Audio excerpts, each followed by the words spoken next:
Presiden Joko Widodo memastikan akan memperpanjang izin ekspor konsentrat tembaga PT Freeport Indonesia atau PT FI yang akan berakhir pada Mei 2024. Jokowi menyebutkan perpanjangan izin ekspor konsentrat tak terlepas dari progres pembangunan smelter. Jokowi menambahkan dengan adanya smelter dari Freeport maupun Aman Mineral menunjukkan keinginan kuat untuk dua raksasa perusahaan tambang itu melakukan hilirisasi. Sebagai gambaran, sampai pada Maret 2024 kemarin, smelter milik PT Freeport Indonesia yang beroperasi di kawasan Jipe, Gresik, Jawa Timur sudah mencapai 93%. Dipastikan, smelter konsentrat tembaga single line terbesar di dunia ini dipastikan beroperasi pada Juni 2024.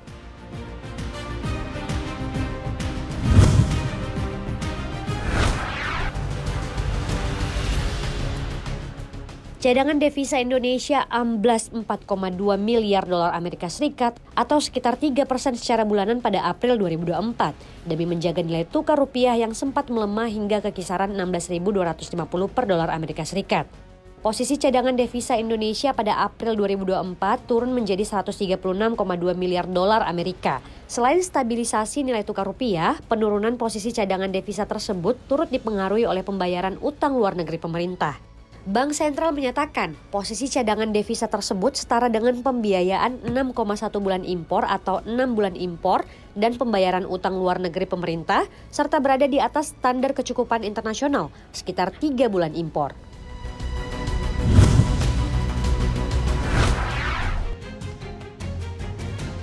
Presiden Joko Widodo sedikit tersenyum usai kembali melakukan kunjungan ke pasar tradisional untuk mengecek harga bahan pokok. Pasalnya, Jokowi menjelaskan, di Karawang harga-harga pangan nampak turun, mulai dari cabai hingga beras yang sudah kembali normal. Harga beras yang sempat melonjak juga sudah kembali turun saat ini. Harga beras tercatat di kisaran 12 hingga 13 ribu per kilogram. Melihat hal ini, Jokowi meyakini tingkat inflasi bakal turun. Sejauh ini, laporan Badan Pusat Statistik atau BPS menyebutkan bahwa inflasi memang turun pada April. Secara bulanan hanya 0,25%. Sementara itu secara tahunan mencapai 3%. Sementara itu bila dilihat secara year to date atau dari awal tahun hingga sekarang cuma berkisar 1,19% saja. Meski begitu, harga pangan yang terpantau di Pusat Informasi Harga Pangan Strategis Nasional, harga beras masih saja terpantau mengalami peningkatan. Harga beras kualitas medium 2 terpantau naik hingga Rp1.200 per kilogramnya, diikuti Super 2 yang naik Rp1.000 per kilogram. Tak hanya beras, harga komoditas pangan lainnya seperti daging ayam ras segar, daging sapi kualitas 1, cabai merah, telur, bawang putih masih saja mengalami kenaikan di rentang Rp400 hingga Rp2.200 per kilogram.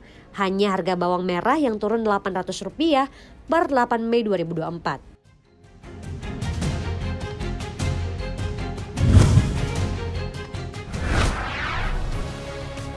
Amerika Serikat akhirnya mencabut izin perusahaan Intel dan Qualcomm untuk mengirimkan chip yang digunakan untuk laptop dan ponsel ke pembuat peralatan telekomunikasi China, yaitu Huawei Technologies.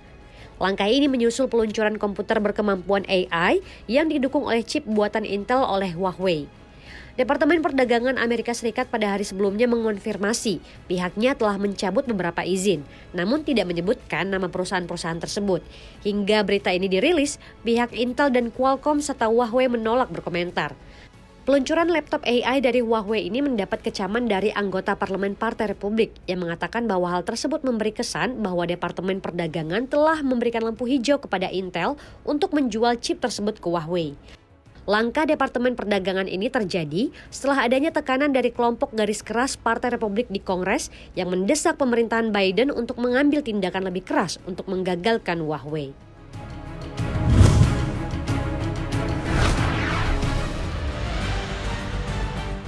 TikTok dan induk usahanya asal China ByteDance melayangkan gugatan ke pengadilan banding di Distrik Columbia, Amerika Serikat atas undang-undang yang ditekan oleh Joe Biden yang memaksa TikTok untuk divestasi jika tidak ingin operasionalnya ditutup di negeri Paman Sam.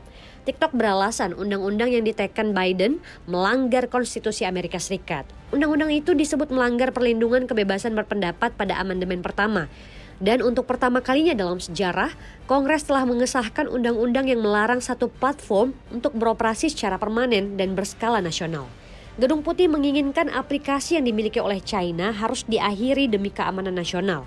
Undang-undang yang diteken Biden juga didorong oleh desakan kekhawatiran di kalangan anggota Parlemen Amerika Serikat bahwa China dapat mengakses data warga Amerika atau memata-matai mereka dengan aplikasi TikTok. Gugatan tersebut juga menuduh bahwa waktu untuk menjual perusahaan tidak mungkin dilakukan baik itu secara komersial, teknologi, atau hukum.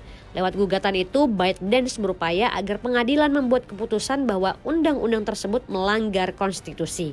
Mereka juga ingin agar Jaksa Agung Merrick Garland bisa mengeluarkan putusan yang mencegah undang-undang itu berlaku aktif.